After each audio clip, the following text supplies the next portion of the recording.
Hello दोस्तों, veterans नमस्कार। मैं दीवान सिंह। मैं बताना चाहूँगा आपको कि मैं काफ़ी दिन के बाद वीडियो बना रहा हूँ।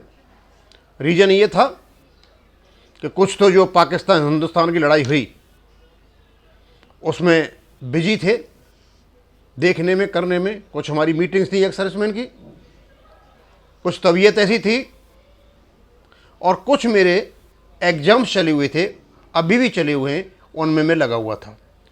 लेकिन जो भी वीडियो हमारे बैंकर से बन के आ रहे थे, हम रेगुलरली उनको देख रहे थे। तो आज मैंने एक वीडियो देखा और उसमें आज़ाद साहब लिखते हैं कोई, और काफ़ी एनकरेजिंग न्यूज़ लिखते हैं वो।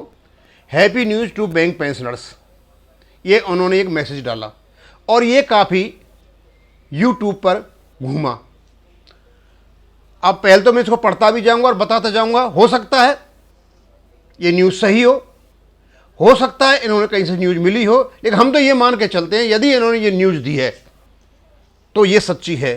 क्योंकि डेवलपमेंट ये रहा है कि अभी आई पार के जो चेयरमैन थे और जनरल सेक्रेटरी थे वो, और दूसरे पेंशनर के संगठन भी, और बीएमएस भारतीय मजदूर संघ के आर्य साहब, पेंशन के संबंध में ये मिलकर के आए थे डीएफएस से।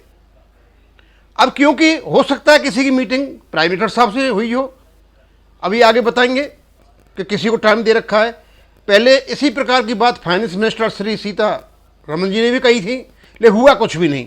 लेकिन एनीवे, जो लेटेस्ट डेवलपमेंट जो बता रहे हैं उसमें हम ये विश्वास करते हुए मानते हैं कि हाँ ये बात सही है, और उसकी जानकारी हम आपको देंगे। अब कहते हैं, according to information received from retired pensioners association members who recently met with the prime minister and finance minister, the government has initiated steps for pension upgradation on the RBI pattern.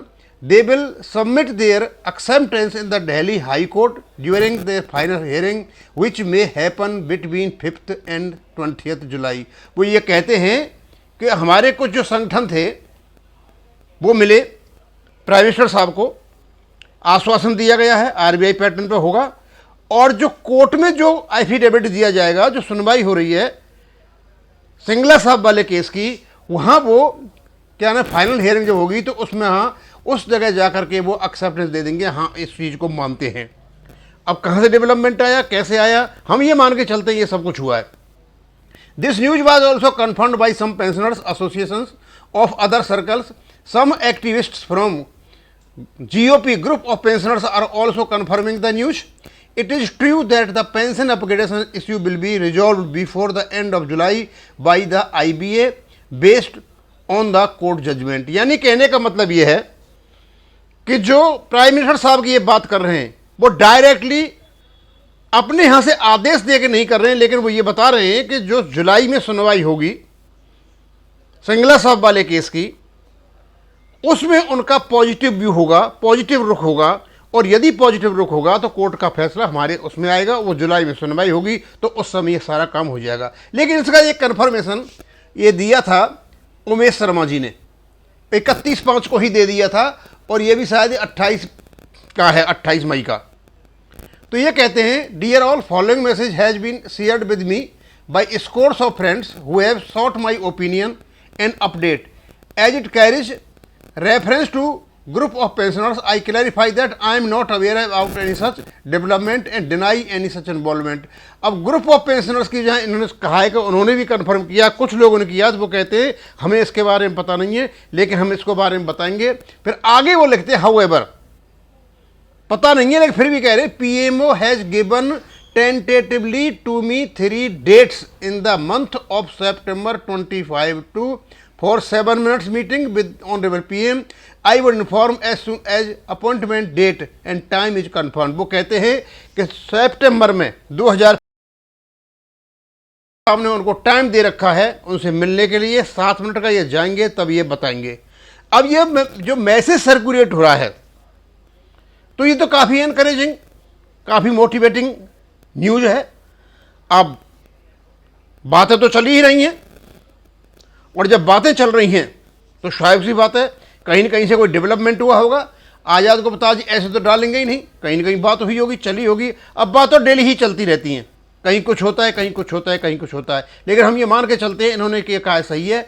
और उसके बाद में जो आज़ाद साहब कह रहे हैं कि इन्होंने प्राइम मिनिस्टर साहब से मीटिंग के लिए टाइम ले रखा है सितंबर में, तो सितंबर भी दूर नहीं है, जुलाई भी दूर नहीं है, सारे आएंगे। क्योंकि जो 2008 से केस चला हुआ था, जो आज जो संगला साहब का केस है, आज 2008 से चला हुआ है, हरियाणा हाई कोर्ट से लेकर के यहाँ सुप्रीम कोर्ट तक, तो अभी तक 2008 से 17 साल हो गए उसको, हुआ कुछ नहीं है। इसका देखते हैं क्या होता है।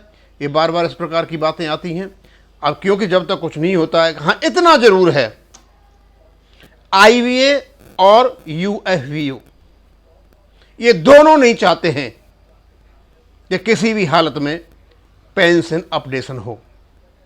और रीजन बड़ा सीधा साधा है कि पेंशन अपडेशन का जो खर्चे का भूत दिखाते हैं, कारण वो नहीं है। मैंने अभी और देखा, कोई बता रहा था कि पेंशन का जो फंड है 3.8 करोड़ लाख हो गया है,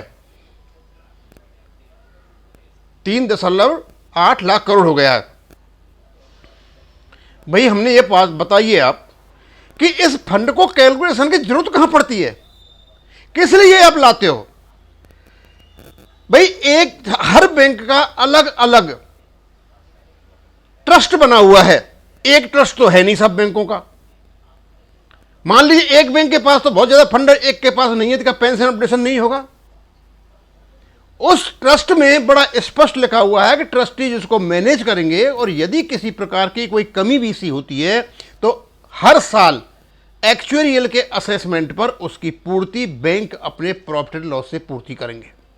हमने खुद ही अपने ऊपर एक दीवार डाल ली है, अपने आप खुद ही हम कैलकुलेशन करके देते हैं, खुद ही रास्ता बताते हैं, सारी चीजें हम ही बताते फिरते अनावश्यक।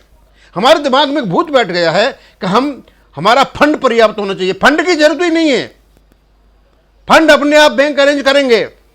ये फंड बैंक स्पेशल अलाउंस के लिए कहां से अरेंज करते हैं? एक ऐसा अलाउंस है जो पूरे जो कर्मचारी हैं, चाहे सेंटर के हों, चाहे केंद्र के हों, चाहे राज्य के हों, जितने भी अलाउंस हैं इनके जो भरते, कभी भी उस अलाउंस की परसेंटेज नहीं बढ़ी।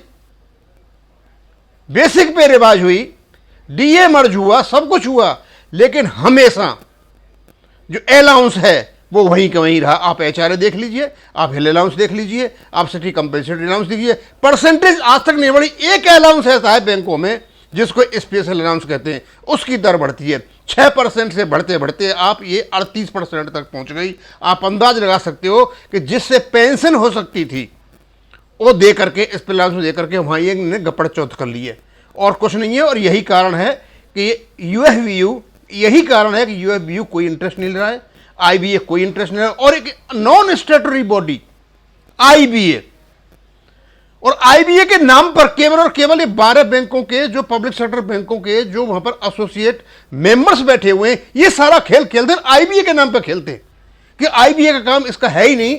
बेस सेटलमेंट का इनका काम था केवल और केवल बैंकों के बीच में कॉपरेशन पैदा करना और किसी प्रकार मतलब देश की जो आर्थिक प्रगति उसमें ध्यान देना। लेकिन इनका खेल केवल और केवल एक खेल बना रखा है, बस ये सारा काम लोगों को दिखाने के लिए करते रहे। और अभी कुछ दिन पहले वेंकटेश्वर साहब ने लेटर डाला था मेडिक्लेम पॉलिसी का। जिस देश में 5-5 लाख की आयुष्मान योजना चलती हों, CGHS स्कीम हो, ECHS स्कीम हो, हर प्रकार की सुविधाएं मिलती हो, वहां इन्होंने 20 पॉइंट देकर के ऐसा रायता फैलाया जिसका समझ में नहीं आया क्या कहना चाहते हो। अरे सीधा सीधा भाई, बैंक पेंशनर को कैशलेस सुविधा दीजिए और अपने खर्चे में दिखाने जाते हैं, जैसे दूसरी ECHS और CGHS में जाते हैं दिखाने के लिए, तो कंसेशन रेट में कंसल्टेंस फीस होती है, जो कंसल्टेशन फीस है उसमें उनको छूट मिल जाती है। क्योंकि ज्यादा से ज्यादा बैंकर्स का ये पॉलिसी जो लेते हैं, इलाज जो चलता है वो आउट पेशेंट का चलता है, न कि इन पेशेंट। और ये भी जो कुछ मिलेगा इनको हॉस्पिटलाइजेशन मिलेगा। इससे बढ़िया बढ़िया स्कीम तो बैंकों में और पड़ी है, कई जगह पड़ी हुई है। अब पता नहीं इसके क्यों ध्यान देते रहते हैं। करेनी में मैं उससे ज़्यादा क्रिटिसाइज नहीं जाऊँगा, कभी मैं बताऊँगा पूरी कहानी कि क्या वास्तव में ही जो ये बैंकों की मेडिक्लेम स्कीम चली हुई है ये फायदेमंद है, और भी बैंकों की जो बड़ी बड़ी स्कीम है वो चली हुई है। मैंने जैसा सोचा है किसी के घर में एक आदमी के लिए 1-1 करोड़ का बीमा HDFC देती है, काफ़ी बातें कहने को, अब इसको मैं यहीं खत्म करूँगा। थैंक यू, धन्यवाद।